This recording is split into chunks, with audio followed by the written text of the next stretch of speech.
How's it going, everyone? I hope you're all doing well. And in the phone sphere in recent years, there has been a lot of debate as to which phone brand takes the best photos. Is it the Google Pixel? Is it the iPhone? And so today, I thought we'd find out. So I've devised a number of tests to put each phone brand through their paces. And while I'm not so sure that we're going to get a definitive winner, hopefully by the end of this video, you guys will know which phone's photos you prefer. And hopefully I'll have found out which I prefer too. So the phones we're going to be using for this video are the Apple iPhone 12 and the Google Pixel 4a. The reason being that none of these are the highest end phones in their line. However, I do need to acknowledge that the iPhone 12 is significantly more expensive for the Pixel 4a. So do keep that in mind when you're looking at these results. I know I certainly will, and we're going to be talking about that at the end. All right, so without further ado, let's go take some photos.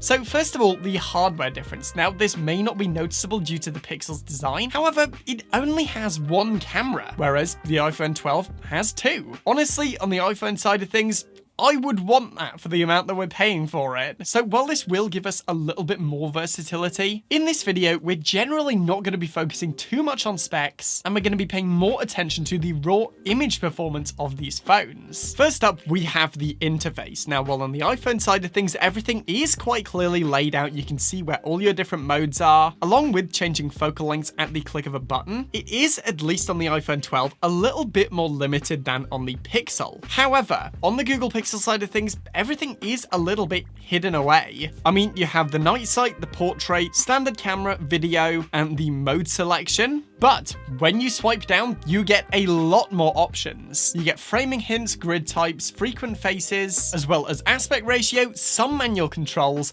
and raw photos out of the box, which I personally think is awesome. Now, this is something that you do have to pay extra for on the iPhone 12. You can get an app like Halide that I've tested before and thought was pretty good. But it is so nice to have this out of the box on the Google Pixel. So honestly, while I do think the interface on the iPhone is a little bit easier to navigate and get used to, it's clear that you do have more options with the Google Pixel. Okay, so in my opinion, one of the most important aspects of a phone camera is to be able to take good landscape photos. And in the case of both phones, neither really disappoint. I found that the iPhone is slightly sharper, and obviously you do have that added bonus of the ultra-wide lens, but for these tests, I haven't used it to make it fair on the Pixel, and I honestly think I prefer the dynamic range from the Pixel than from the iPhone. Granted, there's a lot of cool stuff happening behind the scenes with both of these phones, but I'd say if you want sharpness, the iPhone's the winner here, and if you want some really nice dynamic range, then the Pixel does a fantastic job. Either way though, both are pretty great in this regard.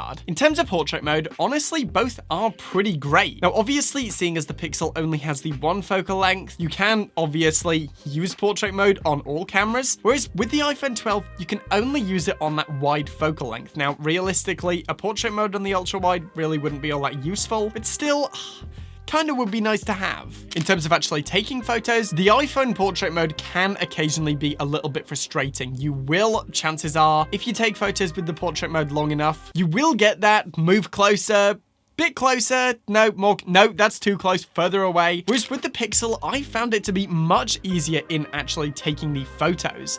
But in terms of blur performance and post-editing, I've got to hand this one to the iPhone. Realistically, with the Pixel, you just can't get as much blur as you can with the iPhone, and adjusting that blur can be a little bit frustrating. You have to click edit the image, then move over to the adjustments. You can't just tap it like on the iPhone and adjust the aperture. That said, I do like on the Pixel that you can adjust what you want to be in focus after the fact, and it does seem very organic, but still, I think I personally prefer the iPhone on this one. After this, we have dynamic range, which is essentially the difference between the brightest part of the image and the darkest part of the image. Now, we briefly touched on this in the landscape section, but honestly, I think this deserves its own section. Throughout my tests, I have found the Google Pixel to have better noticeable dynamic range than the iPhone. Now, how much of this is down to actual physical dynamic range versus software processing, I don't know. And And don't get me wrong, this isn't to say the iPhone's bad. In fact, I think the dynamic range on the iPhone 12 is some of the best we've seen on a phone camera. But in my opinion, I personally do prefer the highlight roll-off, and I think you get a bit more shadow detail with the Google Pixel. After this, we have color science. So in terms of color science, I'm a little bit divided. In terms of skin tones, I do think the iPhones pop slightly more, but I actually prefer the skin tone to the Pixel. They look a little bit more neutral, a little bit less saturated in my opinion, and at least to my eyes, this does look better. I prefer the green to the Pixel. I think they pop slightly more. The blues and the yellows of the iPhone, realistically, they just roll off so nicely. So, well, I think for most things, I do prefer the iPhone's color science.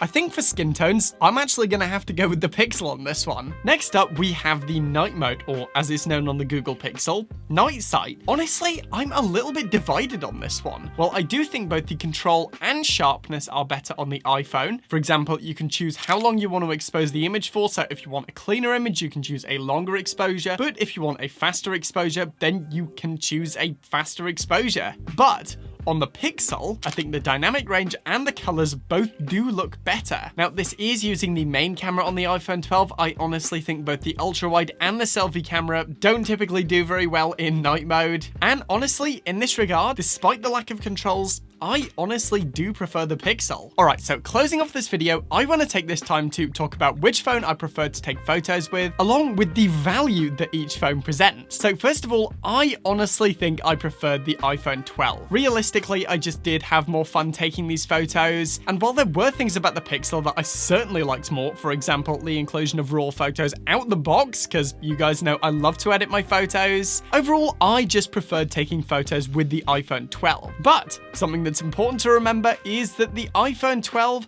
cost me £804, pretty much exactly. That includes the shipping, by the way. However, I got the Google Pixel 4a brand new for £280, so honestly, the value should be pretty clear here. Honestly, I think the Google Pixel is probably my favorite single camera phone experience I think I've ever had. Seriously, the quality of the photos for the value of money is incredible. I like it better than the iPhone XR, the iPhone 8, the iPhone 7. Out of all of those, I simply prefer the Pixel 4a. And while I will be releasing a full review soon, that's pretty much it for today. Alright guys, so that's it for today. I hope you've enjoyed this one. Let me know, by the way, which photos did you prefer? Did you prefer the Pixels? Did you prefer the iPhones? Feel free to let me know in the comments. I always enjoy reading those. If you want to help support the show, as well as get bonus videos, wallpapers, and much more, then feel free to check out the Patreon in the description. As for now though, as always, thank you for watching. Remember to like the video if